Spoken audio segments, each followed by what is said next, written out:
Let me stay by your side all through my life, all through my days. Don't leave me alone. Ito gamitin mo pang video bro, maganda na iPhone. Ano lang, binablog ko nga para ano.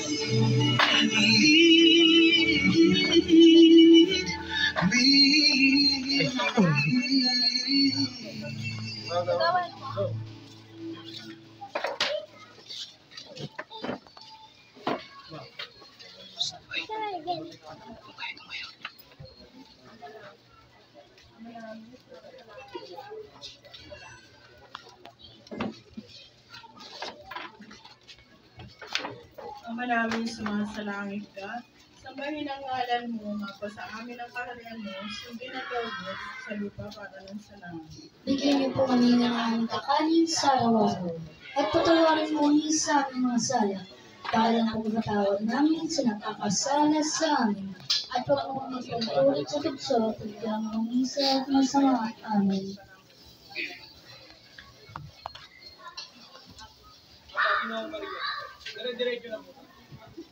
Ginong Maria, napupuno ka ng grasya.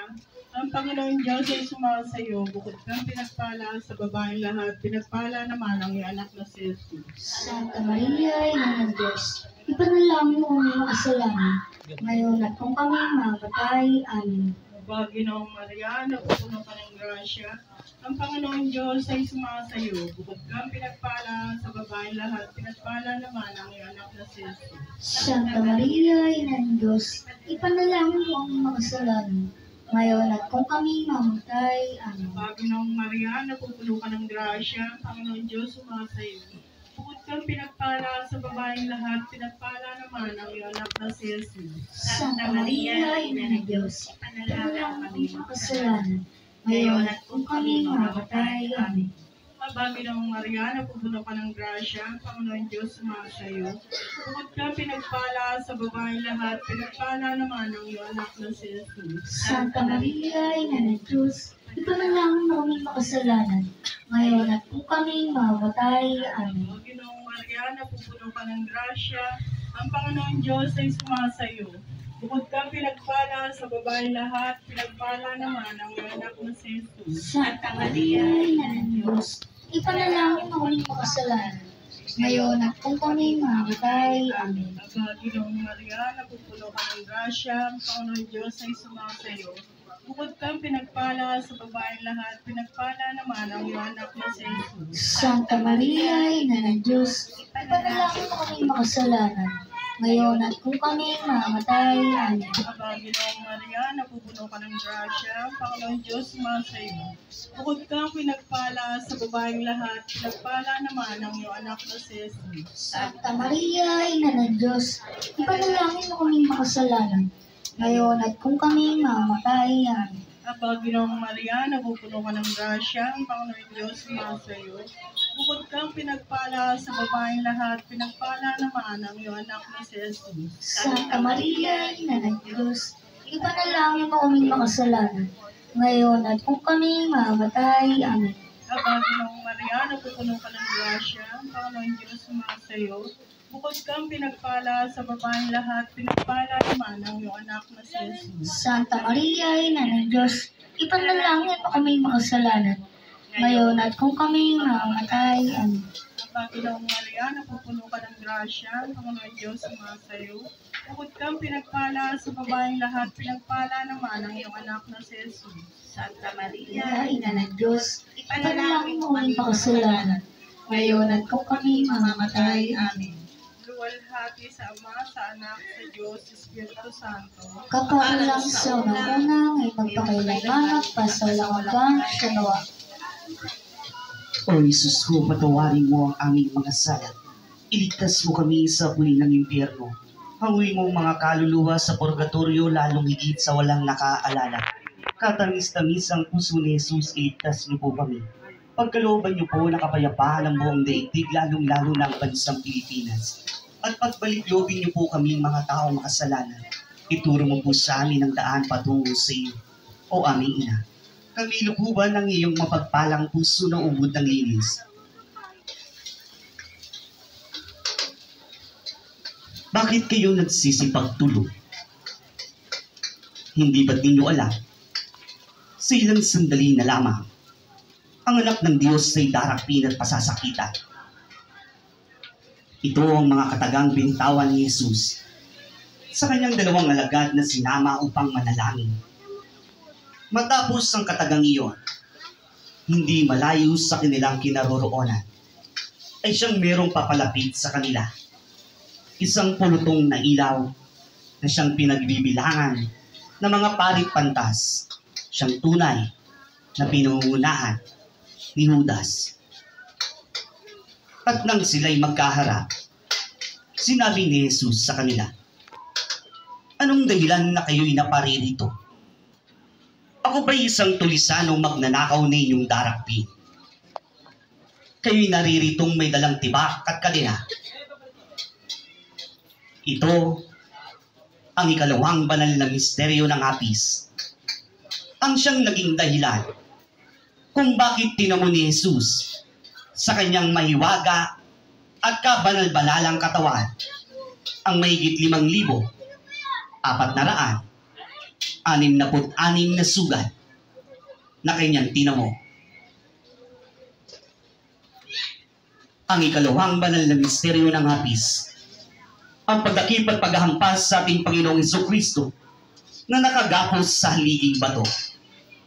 Sa ikalawang banal na misteryo, kapatid, ito'y ating inaalay sa lahat ng ating mga kapatid na dumaranas sa mga pagsubok sa buhay.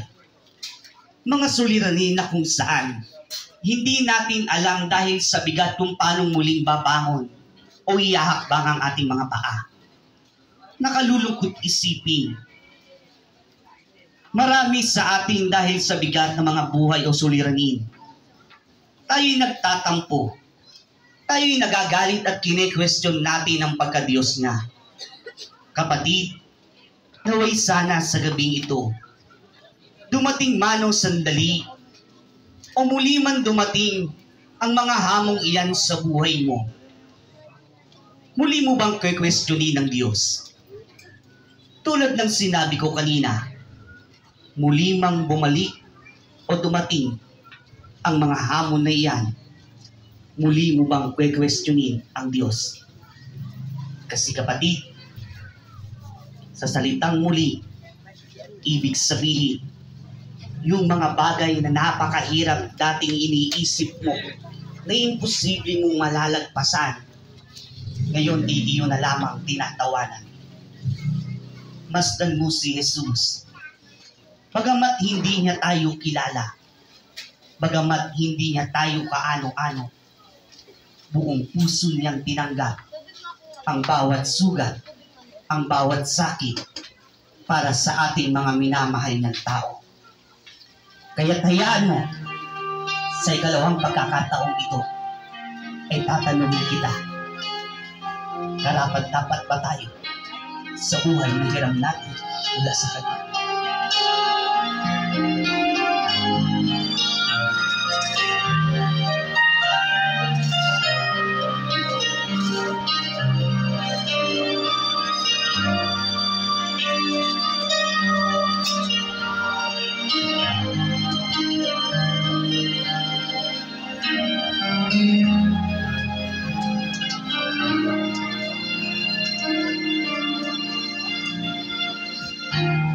Sanang isipin, di kita natatanaw.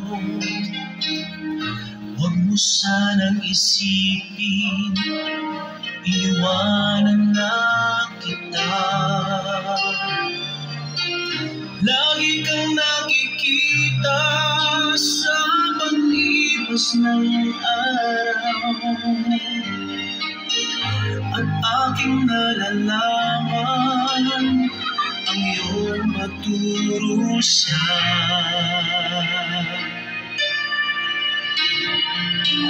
Huwag mo sanang isipin, di kita naririnig ang iyong dalamhati. binahati ang iyong mga di mo ba nalalaman na kita'y iniibig?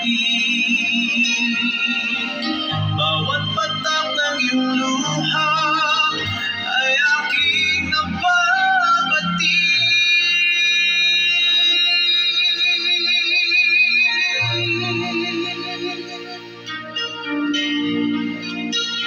Huwag mo sanang isipin nalimutan na kita,